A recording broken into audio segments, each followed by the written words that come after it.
Tadi ditemukan ada berangkas, termasuk beberapa koper, tapi ini juga ada dokumen. Kita juga nanti akan memastikan kembali apakah duit ini berada di dalam berangkas ataupun di dalam beberapa dokumen. Pak, ini kan juga cukup banyak begitu ya, ada dari Brimob yang turut berjaga dan memang ini nampaknya mendapatkan perhatian dari masyarakat yang melintas di kawasan ini. Mengapa, Pak? Ya, kami melaksanakan ini sesuai dengan standar operation prosedur untuk terhadap adanya gangguan-gangguan. Kalau adanya gangguan-gangguan ataupun pihak-pihak yang mencoba menghalangi, menghambat proses penggeledahan. Proses penggeledahan ini bagian dari proses penyidikan.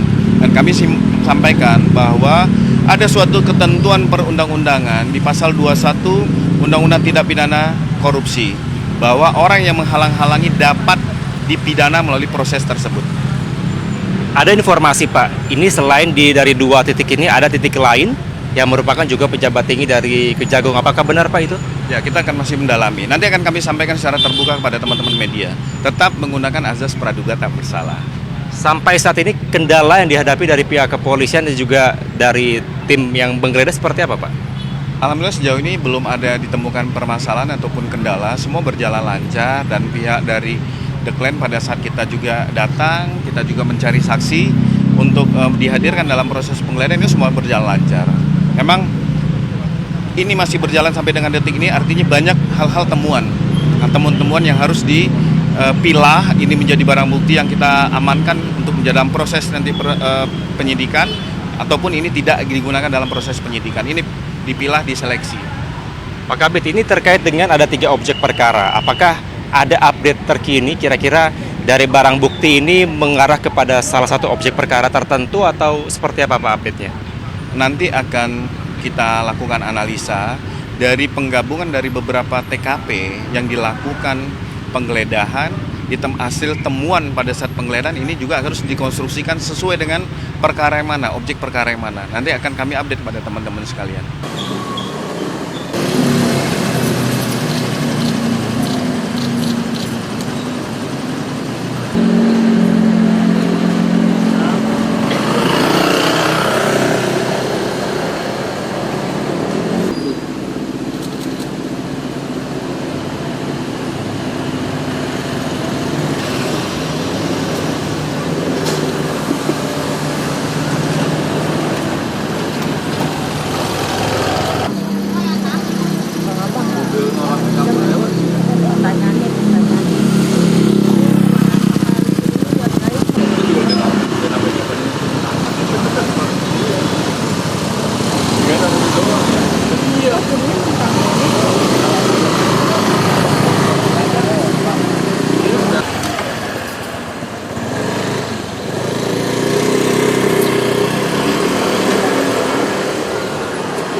penyidikan.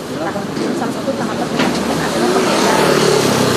Allahumma salli ala Sayyidina Muhammad wa ala ali Sayyidina Muhammad. Bahwa kita ini terus terputus. Suasana haru menyelimuti warga saat peresmian jembatan Enang-Enang di Kabupaten Bener Meriah, Aceh. Ribuan warga tumpah ruah bersuka cita lantaran jembatan akhirnya bisa dilalui setelah hampir 1 tahun tertutup longsor. Sebelumnya, lantaran tak kunjung diperbaiki pemerintah, warga akhirnya patungan hingga terkumpul 1 miliar rupiah untuk memperbaiki jembatan ini. Kami tahu kalau yang kami buat ini memang tidak layak, jauh tidak layak, Pak. Karena apalagi kami bukan punya alat, bukan punya arsitek. Ini hanya sebuah sumbangsih daripada masyarakat asal bisa lewat. Rencana perbaikan ini sempat ada, namun Badan Pelaksana Jalan Nasional BPJN memutuskan tak melanjutkan proses perbaikan dengan alasan kondisi jalan belum aman dilintasi. Kondisi sekali hujan, nanti ini akan dibawa semua. Jadi sampaikan kepada donatur yang mungkin sudah kasih uang, jadi itu sudah di-stop oleh saya dari BPJN, di-stop untuk kita akan pikirkan membangun yang ke depan. Itu aja. Jadi uang itu, berapa yang ada uang itu, Bapak mungkin bisa pergunakan ke tempat yang lain. Jembatan Enang-Enang merupakan urat nadi penghubung pantai timur dan dataran tinggi Gayo, sekaligus akses vital bagi ratusan ribu warga di wilayah tengah Aceh. Dari Bener Meriah, Aceh, Yusradi, iNews melaporkan.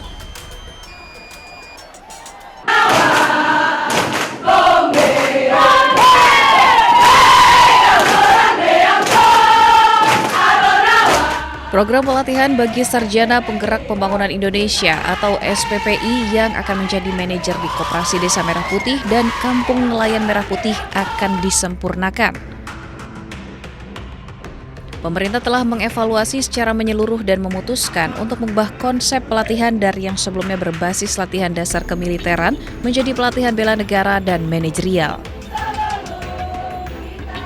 Kami ingin menegaskan bahwa pemerintah menempatkan keselamatan, kesehatan, dan kesejahteraan para peserta sebagai prioritas utama. Kami mendengar, melihat, dan merasakan betul apa yang menjadi kekhawatiran masyarakat serta keluarga peserta.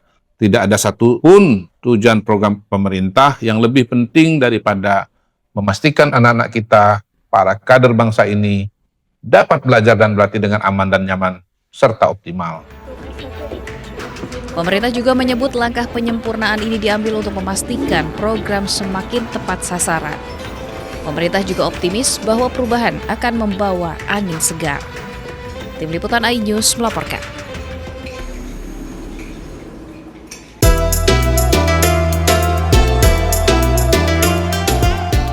Pemerintah melalui Kementerian Haji dan Umroh mengusulkan biaya penyelenggaraan ibadah haji tahun 2027 naik sekitar 20 juta rupiah menjadi 107.300.000 rupiah per jemaah.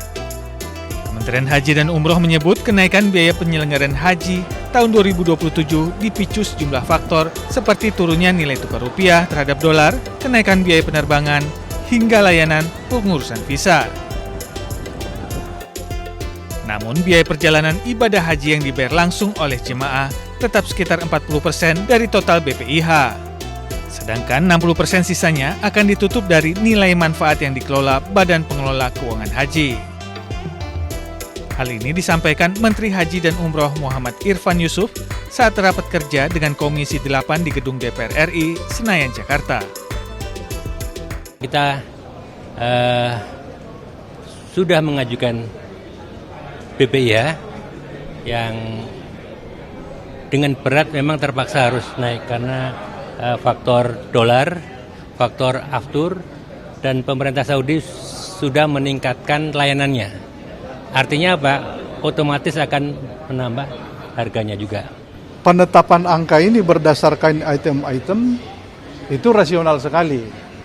Maka Komisi 8 akan mencoba nanti merubah dasar penghitungan, tetapi tetap pelayanannya bisa ditingkatkan. Dari Jakarta, Bagus Prasetyadi Laksana, iNews melaporkan.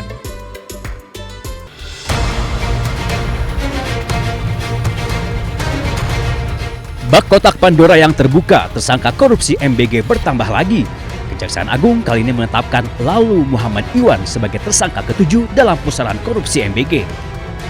Kejagung menyebut Sekretaris Deputi Bidang Promosi dan Kerjasama Badan Gizi Nasional ini terlibat korupsi penjualan ompreng atau food tray.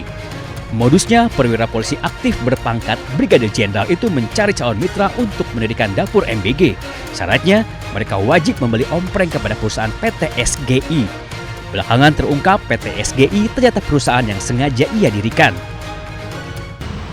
Jadi perannya adalah pada tahun 2025, ini saudara LM ini meminta saksi YCS dan RD mendirikan suatu perusahaan ya, dengan tujuan sarana untuk melakukan penjualan alat berupa food tray kepada calon mitra SPBG dengan harga yang sudah ditentukan oleh tersangka LMI. Ya.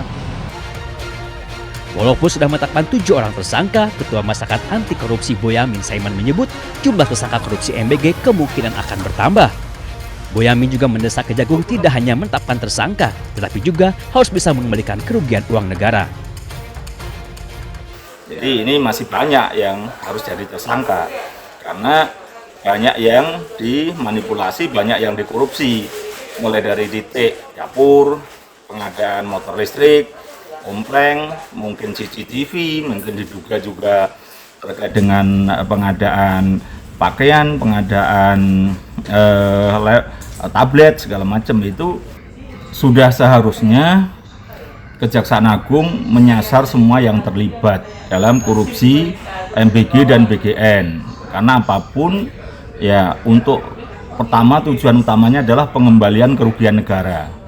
Karena kalau tidak disasar nanti pengembalian kerugian negara akan minim. Penetapan lalu Muhammad Iwan menambah jumlah petinggi Badan Gizi Nasional yang menjadi tersangka pencuri uang MBG. Sebelumnya, Kejagung sudah lebih dulu menangkap Ketua BGN Dedan Hindayana dan 2 wakilnya, Sony Sonjaya dan Lodewijk Kusum. Menyusul 3 tersangka lainnya dari pihak swasta, yakni Asep Yusuf Somantri, Glory Harimah Sihombing, dan Andri Mulyono. Tim Liputan Ainus melaporkan.